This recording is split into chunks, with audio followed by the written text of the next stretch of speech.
విద్య అంటే భవిష్యత్తు.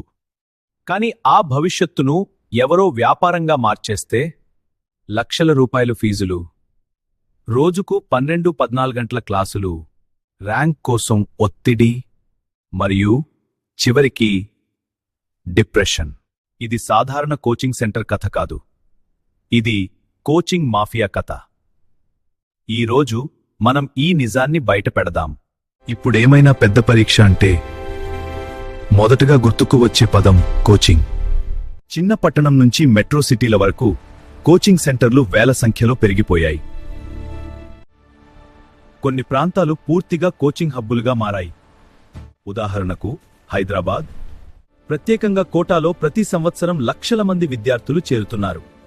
కాని ఇక్కడ ఒక ప్రశ్న ఉంది, వాళ్ళందరూ విజయవంతమవుతున్నారా? లేదంటే ఇది ఒక పెద్ద వ్యాపార యంత్రంలా మారిపోయిందా? ప్రభుత్వ విద్యా వ్యవస్థపై నమ్మకం తగ్గడం. చాలా మంది తల్లిదండ్రులు ప్రభుత్వ స్కూల్స్, కాలేజీల కంటే ప్రైవేట్ కోచింగ్ మీదే నమ్మకం పెడుతున్నారు. ప్రశ్న ఏమిటంటే, నిజంగా ప్రభుత్వం విఫలమైందా లేక మనం నమ్మకం కోల్పోయామా? Rank culture. మన సమాజంలో మార్కులు, ర్యాంక్, రిజల్ట్ ఇవే విజయానికి ప్రమాణాలుగా మారిపోయాయి. 90 మార్కులు సాధించిన విద్యార్థి సంతోషంగా ఉండాలి. కానీ మన సమాజం అడిగేది ఒక్కటే, ర్యాంక్ ఎంత? భయం ఆధారంగా మార్కెటింగ్. మీ బిడ్డ ర్యాంక్ సాధించకపోతే భవిష్యత్తు చీకటి అని ప్రచారం చేస్తూ తల్లిదండ్రుల భయాన్ని క్యాష్ చేసుకుంటున్నారు. ఇది విద్యా సేవనా లేక భయాన్ని అమ్మే వ్యాపారమా? ఫీజుల పారదర్శకత లేకపోవడం.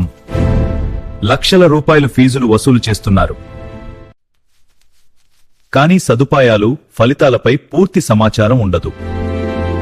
ఎంతమంది సక్సెస్ అయ్యారు, ఎంతమంది మధ్యలో వదిలేశారు, ఈ గణాంకాలు ఎక్కడా? రాజకీయ వ్యాపార లింకులు. కొన్ని పెద్ద కోచింగ్ సంస్థలకు రాజకీయ మద్దతు ఉందని ఆరోపణలు కూడా వినిపిస్తున్నాయి. నియంత్రణ ఉండాలా లేక ప్రభావం ఎక్కువ?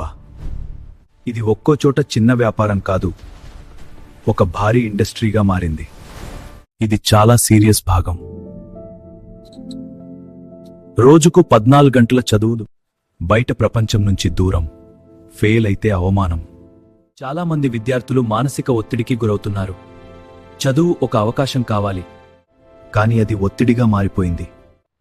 కోటా వంటి ప్రాంతాల్లో విద్యార్థుల ఆత్మహత్యల వార్తలు తరచూ వినిపిస్తున్నాయి.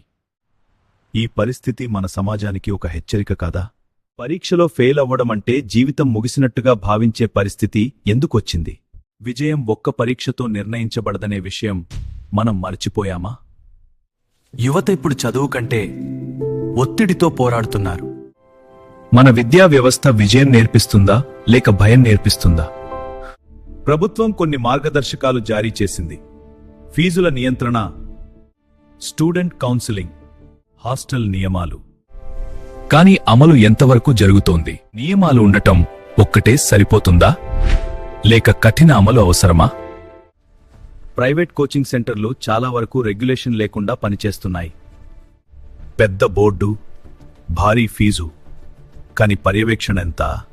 కొన్ని రాష్ట్రాలు రిజిస్ట్రేషన్ తప్పనిసరి చేశాయి, కానీ ప్రతి సెంటర్ను పర్యవేక్షించడం కష్టం. ప్రశ్న ఇదే,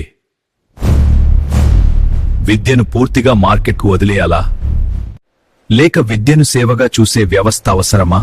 ప్రభుత్వ విద్యను బలోపేతం చేయాలి. స్కూల్స్, కాలేజీలలోనే మంచి బోధన ఉంటే కోచింగ్ అవసరం తగ్గుతుంది. పోటీ బయట కాదు, విద్యా వ్యవస్థలోనే ప్రారంభం కావాలి. ఫీజుల పారదర్శకత చట్టం. ప్రతి కోచింగ్ సెంటర్ ఫీజు నిర్మాణం, ఫలితాలు పబ్లిక్ చేయాలి. ఎంత ఫీజు, ఎంత సక్సెస్ రేట్ ప్రతి తల్లిదండ్రికి తెలుసుకునే హక్కు ఉంది. మానసిక ఆరోగ్య సపోర్ట్. ప్రతి కోచింగ్ సెంటర్లో కౌన్సిలర్ తప్పనిసరి చేయాలి. ఇక్కడ కౌన్సిలర్ గారు ఉండటం వల్ల అది విని సంతోషంగా ఉంది. ప్రతి కోచింగ్ సెంటర్లో కౌన్సిలర్ తప్పనిసరి చేయాలి. తల్లిదండ్రుల అవగాహన. ర్యాంక్ మాత్రమే కాదు, పిల్లల మానసిక ఆరోగ్యం కూడా ముఖ్యం. పిల్లల భవిష్యత్తు మార్కుల కాగితం కాదు, అయితే వారి ఆత్మవిశ్వాసం. ప్రత్యామ్నాయ కెరీర్ మార్గాలు, డిగ్రీలు, స్కిల్స్, స్టార్టప్లు ఇవన్నీ కూడా విజయ మార్గాలే. విజయం ఒకే పరీక్షలో కాదు, వివిధ మార్గాల్లో ఉంది. మన విద్యా వ్యవస్థ మారాలి, మన ఆలోచన కూడా మారాలి. పోటీ ఉండాలి, కానీ మనసు కోల్పోకుండా. విద్య ఒక హక్కు, అది భయం కాదు, అది వ్యాపారం కాదు. మన పిల్లల భవిష్యత్తు ర్యాంక్లలో కాదు, వాళ్ళ ఆనందంలో ఉంది. కోచింగ్ అవసరం ఉండొచ్చు, కానీ మాఫియాగా మారకూడదు. మన సమాజం, ప్రభుత్వం, తల్లిదండ్రులు అందరూ కలిసి ఈ సమస్యను ఆలోచించాలి. విజయం అంటే ఒక్క పరీక్ష కాదు, జీవితంలో నిలబడటం. ఇది మీ అభిప్రాయం ఏమిటి? కింద కామెంట్లో చెప్పండి.